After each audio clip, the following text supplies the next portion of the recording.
Clara had once believed in the fairy tale of her marriage, in the quiet warmth of shared smiles and whispered dreams. She had thought Daniel's laughter, the way it echoed through their home, was a comfort, a sign of his joy. But as years passed, the laughter turned sharper, colder, aimed not at the world but at her. It started small, a scoff at her opinions, a dismissive comment about her ambitions. But it grew.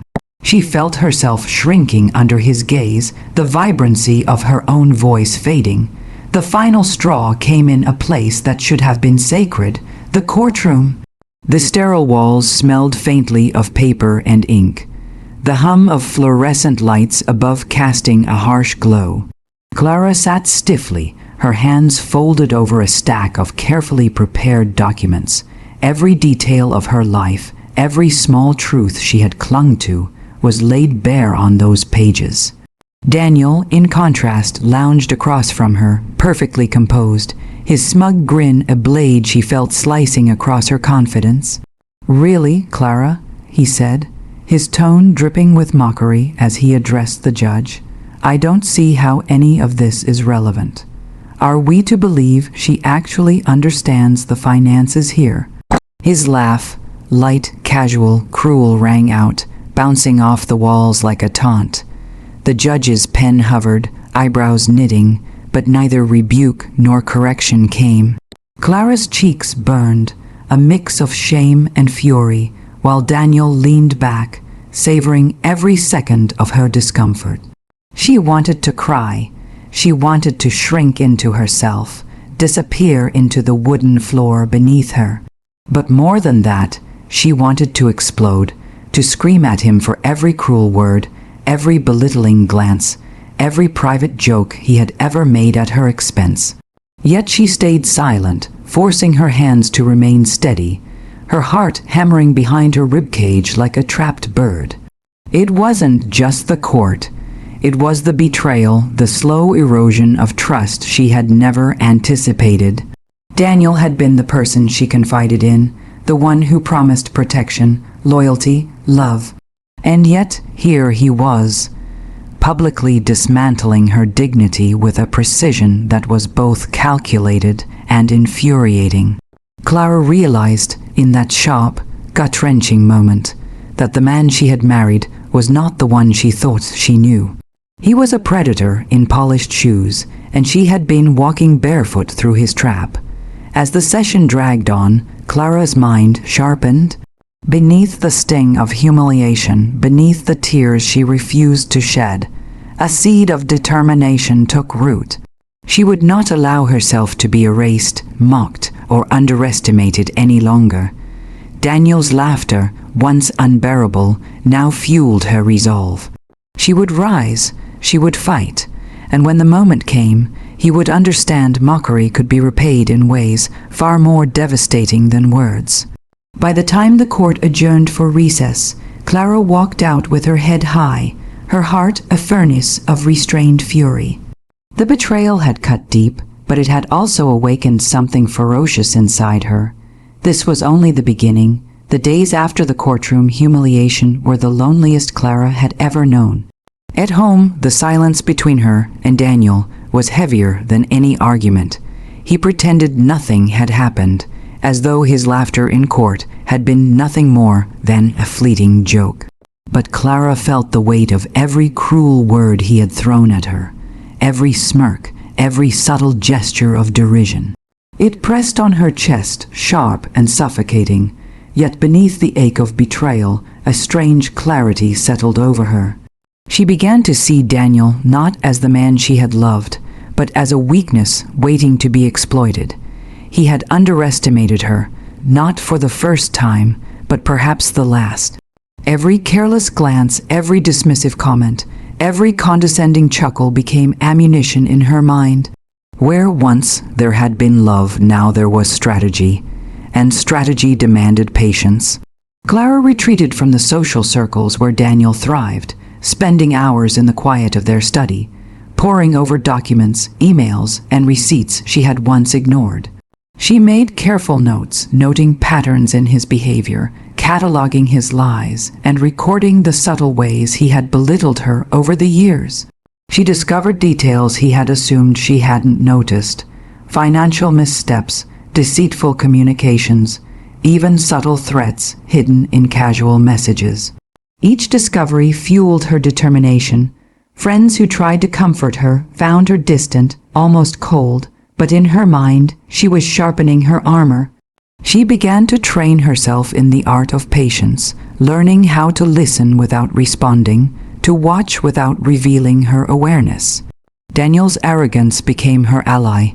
His confidence in his own superiority blinded him to the storm brewing quietly behind her calm facade. Clara also explored her own emotions, confronting the rage that had once threatened to consume her. She learned to channel it into focus, transforming hurt into a methodical resolve. Where she had once flinched at his mockery, she now smiled inwardly, imagining the perfect moment to turn the tables. The thought of facing him in court again, this time armed not only with facts, but with the satisfaction of ultimate vindication, became her constant motivation. Night after night, she organized her evidence, rehearsing what she would say, anticipating every objection he might raise, every sneer he might deliver. Her quiet determination became almost a ritual. She marked the documents, double-checked every fact, and visualized the courtroom's reaction when the truth finally emerged. She could almost hear the silence that would follow his shock, the slow dawning of his realization that he had been outmaneuvered. By the end of the second week, Clara felt a shift within herself. The humiliation no longer had power over her. Instead, it had transformed into fuel. She no longer feared Daniel's mockery. She feared only failing to use it to her advantage. In her quiet storm, she was no longer the wife he could belittle. She was a force, precise and relentless, waiting for the perfect moment to strike. The morning of the hearing, Clara felt a quiet, unshakable calm settle over her. The courthouse loomed in the early sunlight, its stone facade imposing, yet familiar. Today was not a day for nerves or tears. Today was a day for precision, for justice, for quiet vengeance. She walked through the doors with measured steps, her posture straight, her mind sharp and focused. Daniel, on the other hand, was already there, grinning with that same smug confidence he had displayed in the previous session, convinced that the past humiliation would repeat itself. Clara took her seat at the table, her hands folded over the thick stack of documents she had prepared. Each page was carefully organized, every note, receipt, and email painstakingly catalogued. She could feel the intensity in Daniel's eyes, a mix of contempt and amusement, as he leaned back and whispered something to his lawyer.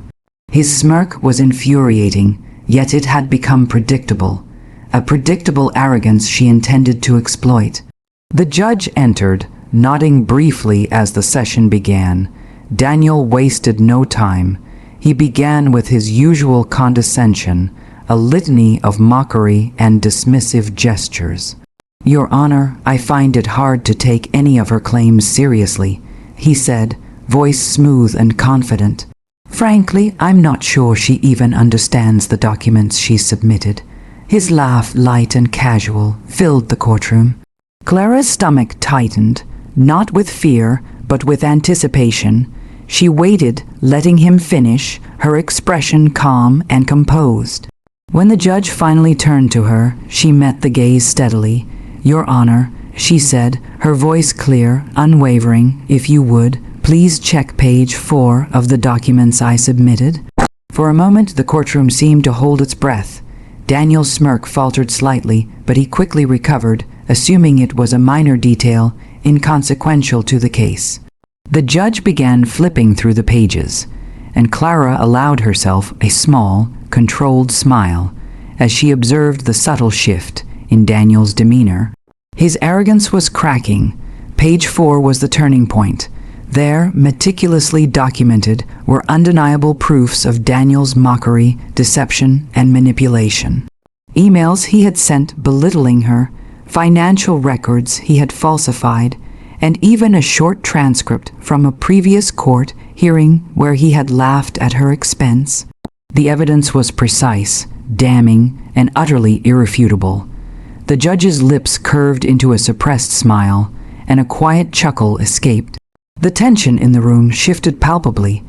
Daniel's confident gaze wavered as he realized the magnitude of the mistake he had made in underestimating her.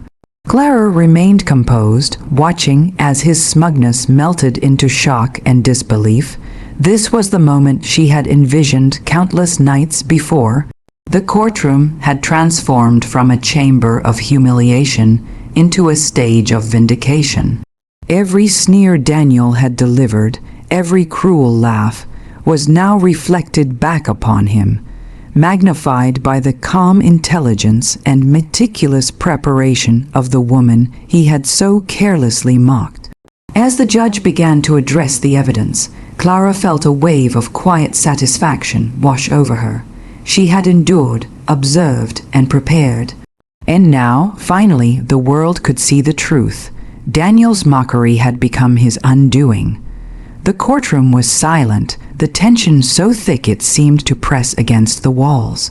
Clara remained seated, her posture calm, her hands resting lightly on the stack of papers before her. Daniel, in contrast, fidgeted, his confident facade crumbling. His smug grin was gone, replaced by a mixture of disbelief, anger, and a dawning sense of defeat. The judge's voice broke the silence, firm but measured. These documents, corroborated with the testimony provided, reveal a pattern of behavior that cannot be ignored. The words fell deliberately, like stones dropped into a still pond, rippling outward with impact. Every piece of evidence Clara had gathered, every carefully documented slight, every belittling email, every subtle act of manipulation, was laid bare for all to see. Daniel opened his mouth to argue, to deflect, to laugh as he once had, but no words came. His rehearsed arrogance dissolved under the weight of incontrovertible proof.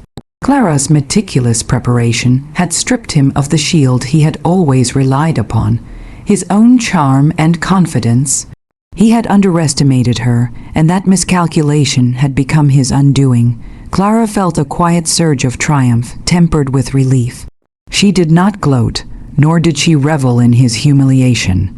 Instead, she allowed herself a small, victorious smile. The years of quiet planning, the nights spent organizing evidence, rehearsing arguments, and steeling her heart against despair had all led to this moment. She had turned humiliation into power, betrayal into justice. The judge leaned forward, a knowing look in their eyes, and addressed Daniel directly. "It seems you have relied too heavily on confidence rather than truth. The court finds the evidence presented by Ms. Clara compelling and credible. Your actions as documented here are unbecoming and have influenced this court's assessment of your claims." A stunned silence followed. Daniel's jaw tightened, his hands gripping the edge of the table. The audience, which had watched silently, began to murmur in disbelief. Clara's friends, seated quietly in the back, exchanged looks of admiration and relief. Even the court staff seemed to acknowledge the shift in atmosphere. The arrogant had fallen, and the wronged had risen. Clara exhaled slowly, feeling the tension leave her body in waves, the anger, the hurt, the fear. All of it had been transformed into clarity and action. She had reclaimed her dignity in the face of public scrutiny, and in doing so, she had discovered a new strength within herself. She had learned that revenge was not about cruelty or malice, but about precision, composure, and unassailable truth. As the hearing concluded, the judge dismissed the case with a few final words, acknowledging Clara's composure and the strength of her evidence. Daniel rose, defeated and silent, his arrogance extinguished. Clara walked out of the courtroom with her head held high, feeling lighter than she had in years. Outside, the sunlight fell warm on her face, and for the first time in a long while, Clara smiled freely. She had endured betrayal, weathered humiliation, and emerged victorious not through brute force, but through resilience, intelligence, and unwavering resolve.